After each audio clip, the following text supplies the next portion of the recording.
একটা সময় ভারত ছিল একটি সাধারণ ক্রিকেট দল, বিসিসিআই ছিল একটি সাধারণ ক্রিকেট বোর্ড।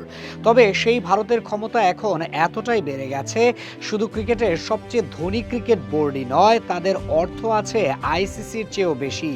আইসিসির চেয়ে ধনী হয়ে তারা শক্তিশালীও হয়ে গেছে, যার কারণে বাংলাদেশের মতো দলকে বিশ্বকাপ থেকে বাদ দিতেও পারছে তারা। কিন্তু কথা বলছে না কেউই, এমনকি আইসিসিও আছে চুপচাপ। কিন্তু কিভাবে এমন শক্তিশালী একটি ক্রিকেট বোর্ড হয়ে উঠেছে তারা, কিভাবে বা হয়েছে তাদের উত্থান, সেটা নিয়ে আলোচনা করব এই ভিডিওতে। 2007 সালে যখন প্রথম টি-20 বিশ্বকাপের আসর অনুষ্ঠিত হয়, তখন ভারতের ছিল অনীহা। তারা খেলতে চায়নি সেই টুর্নামেন্ট। আইসিসি জানিয়ে দেয় নতুন দল দেখবে যদি ভারত বিশ্বকাপ না খেলে। অগত্যা উপায় না দেখে ভারত রাজি হয়ে যায়। তখন তো আর তাদের জোর ছিল না, আইসিসিও ছিল শক্তিশালী। ভারত বিশ্বকাপে গেছে ঠিকই, তবে আগ্রহ নিয়ে নয়। যার বড় প্রমাণ পরের বছরের শুরুতে ছিল অস্ট্রেলিয়ার মাটিতে ত্রিদেশীয় সিবি সিরিজ, যেখানে আরও ছিল শ্রীলঙ্কা। সেই সিরিজকে প্রাধান্য দিয়ে টি-20 বিশ্বকাপ দল থেকে বিশ্রাম দেওয়া হয় সচিন টেন্ডুলকার, সৌরভ গাঙ্গুলি ও রাহুল দ্রাবিড়ের মতো সিনিয়রদের। এরপর সেই টুর্নামেন্ট জিতে যায় ভারত।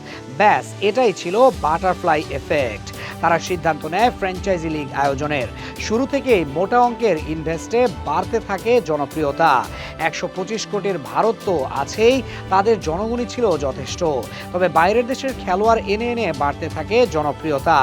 অতিরিক্ত অর্থ দেখে অনেকেই দেশ ছেড়ে ঝুঁকে পড়েন আইপিএল এর দিকেই।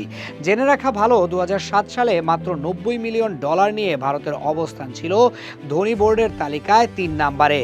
এরপর শুরু হয় আইপিএল। ব্যাস, বাড়তে থাকে তাদের বোর্ডের দাম ও অর্থ। পরের বছর চলে আসে 2-এ, 2009 সালেই চলে আসে 1 নম্বরে। মাত্র 2 বছরের ব্যবধানে বোর্ডের মূল্য বেড়ে যায় প্রায় $200 মিলিয়ন। এরপর তো আর পিছু ফিরতে হয়নি, উল্টো তাদের কাছেও কেউ আসতে পারেনি। বছরের পর বছর এতটাই অর্থ বেড়েছে যে এক সময় ছাড়িয়ে যায় আইসিসি কেও। তাতে করে আইসিসি পারেনি ক্রিকেটের অভিভাবক থাকতে, তারা হয়ে ওঠে ক্রিকেট অভিভাবক। অর্থ ও ক্ষমতার জোরে এখন তারা নাচিয়ে বেড়াচ্ছে ক্রিকেটকে। বর্তমানে তাদের বোর্ডের কাছে আছে প্রায় $2.5 বিলিয়ন, যা আইসিসির চেয়েও বেশি। আর এভাবেই এক আইপিএল দিয়ে তারা এখন ক্রিকেটে রাজত্ব করছে, এমনকি খেলাকেই ধ্বংসের দিকে নিয়ে গেছে, যেখানে শুধু তাদের একার রাজত্ব চলছে আর বাকি দলের প্রতি যেন সামান্য সম্মানও নেই তাদের। পাকিস্তানকে নিয়ে নাটক, তাদের দেশে টুর্নামেন্ট না খেলা, হাইব্রিড মডেলে টুর্নামেন্ট আয়োজন, হাত না মেলানো, বাংলাদেশকে বাদ দেয়া সহ যত নোংরামি আছে সব করে দেখিয়েছে বিসিসিআই।